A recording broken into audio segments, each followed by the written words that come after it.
Hello, everyone. Happy to have this moment with you all. My name is Ceferino Cenzino, and I'm a relationship coach and mindful compassionate dialogue trainer and facilitator. Mindful compassionate dialogue being a system for personal transformation, helping us to create thriving relationships with ourselves and others. So the exercise that I'll be guiding you through today is an exercise from the MCD system. And for this exercise, you'll be needing a pen, a piece of paper, as well as the handout which accompanies this exercise. So the link to download the exercise, you'll find down below in the caption or description box of this video. Okay, so the exercise is translating blame or shame phrases into more empowering phrases. And this is an exercise in two things. One, to help us recognize that these statements typically doesn't help anyone to move forward in effective collaboration. And then two, they keep you stuck and focusing on what you don't like or on what's not working, which actually keeps you or push you away from what it is that you do want. Because whenever someone hears a phrase like this, a blaming or a phrasing statement, more often than not triggers defensiveness within the other person. Okay, so right now I invite you to open up your handout, which I'll do as well, and then to turn to page 2 of your handout.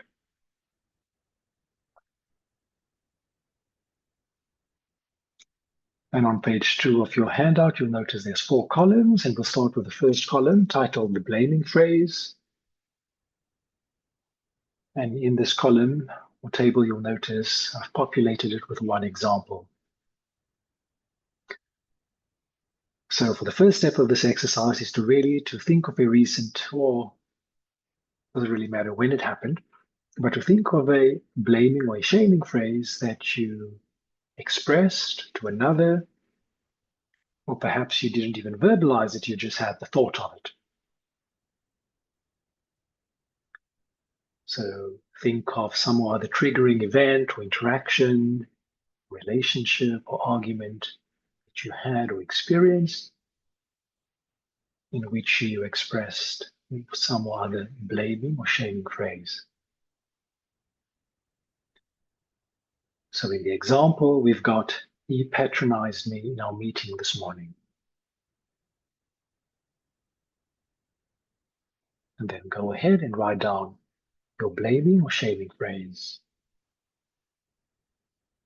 And if you're having trouble to think of an example of yourself, perhaps you can think of an example where someone else used a blaming or shaming phrase. Someone was telling you about some other incident or event in their life. So perhaps a partner or family member or friend shared with you about some other blaming or shaming phrase that they used relating to an incident they had at work, as an example.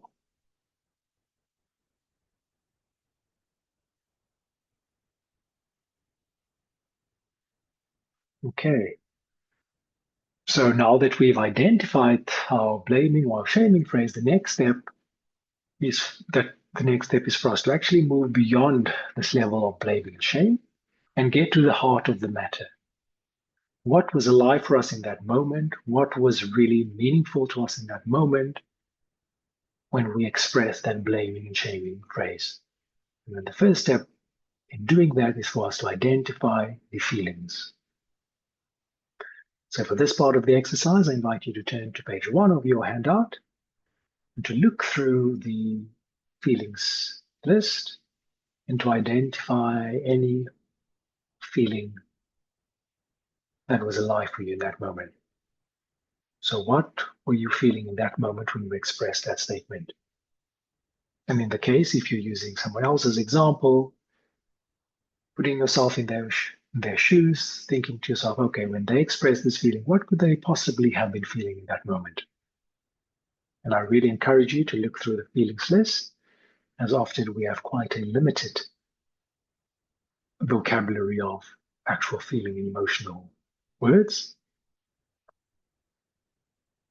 and often use interpretations such as I feel patronized as feeling words, which are actually not feeling words and only stimulate defensiveness within the other person.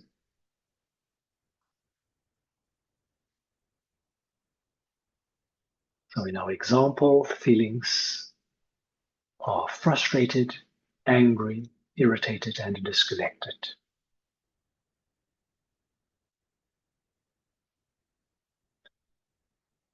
Okay, then the next step of the exercise is to move towards the third column, which is identifying the needs. So what were you needing in that moment that stimulated those feelings? So if you imagine or hear yourself expressing that blaming phrase, what needs would be up for you in that moment? So again, I invite you to turn to page 1 of your handout and scroll through the needs, the universal needs or values, which are in the 2 columns to the right of the page, and identify all the needs of yours.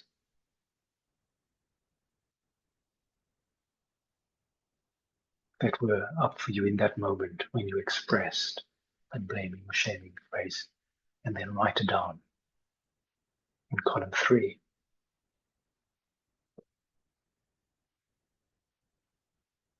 So in our example, the needs that were up, that were unmet in that moment, were needs for respect, consideration, and being seen and heard.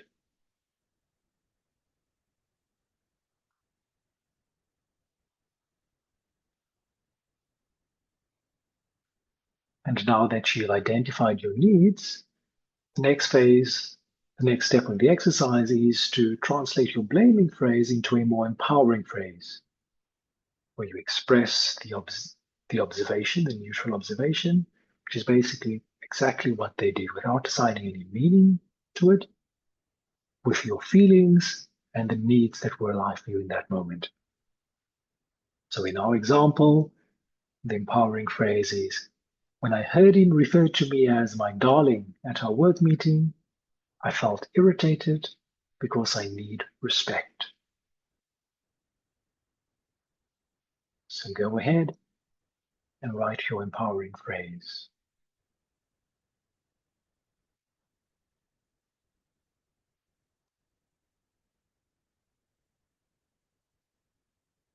And then once you've gotten your empowering phrase, the next step then would be to ask yourself, what request could you make to meet those needs, or that need if you've identified one,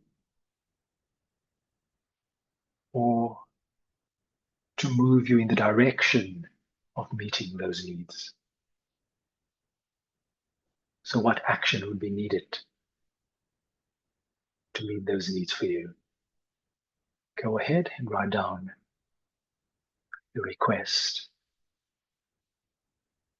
at the end of your empowered phrase. So in our example, we've got, when I see him this afternoon, I'll ask him to refer to me by my name going forward.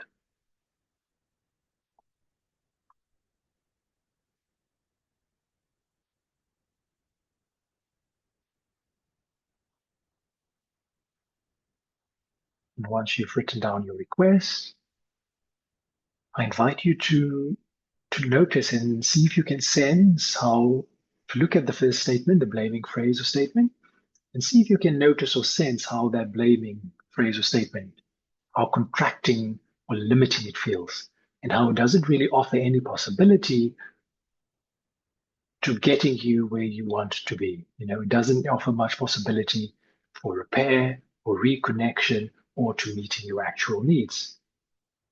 As I mentioned, more often than not, it will actually trigger defensiveness in the other person and leads to further disconnect and moving you further away from meeting your needs.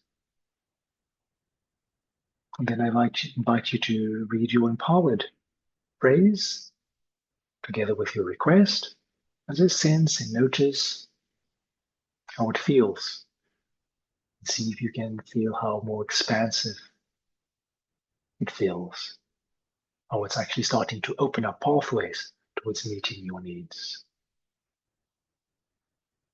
starting to open up possibility for meeting your needs. Okay, so then the idea is to do this exercise for every blaming and shaming phrase you catch yourself expressing. So my suggestion would be at the end of each day is to open up this exercise and just reflect upon your day for all the moments, those difficult, triggering, or conflicting moments where you might have expressed blame towards another, either verbally or you just had that thought internally. So a wonderful exercise to help you to get clear on your needs and your values, and even more importantly, to identify requests and actions that will move you in the direction of meeting those needs. That's it for today. Thank you for your practice. Hope to see you in the next exercise.